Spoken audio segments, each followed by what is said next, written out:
أعوذ بالله من الشيطان الرجيم. ശപിക്കപ്പെട്ട പിശാചിൽ നിന്ന് അല്ലാഹുവോട് ഞാൻ ശരണം തേടുന്നു.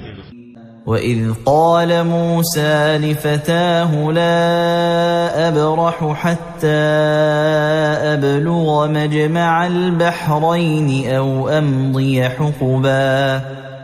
മൂസ തന്റെ ഭൃത്യനോട് ഇപ്രകാരം പറഞ്ഞ സന്ദർഭം ശ്രദ്ധേയമാകുന്നു. ഞാൻ 2 കടലുകൾ കൂടിച്ചേരുന്നിടത്ത് എത്തുകയോ അല്ലെങ്കിൽ സുദീർഘമായ ഒരു കാലഘട്ടം മുഴുവൻ നടന്നു കഴിയുകയോ ചെയ്യുന്നതുവരെ ഞാൻ ഈ യാത്ര തുടർന്നുകൊണ്ടേയിരിക്കും.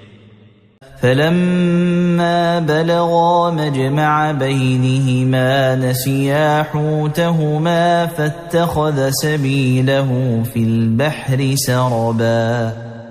അങ്ങനെ അവർ ആ കടലുകൾ രണ്ടും കൂടിച്ചേരുന്നിടത്തെത്തിയപ്പോൾ തങ്ങളുടെ മത്സ്യത്തിന്റെ കാര്യം മറന്നുപോയി. അങ്ങനെ അത് കടലിൽ ചാടി അത് പോയ മാർഗം ഒരു തുരങ്കം പോലെ ആക്കി തീർത്തു.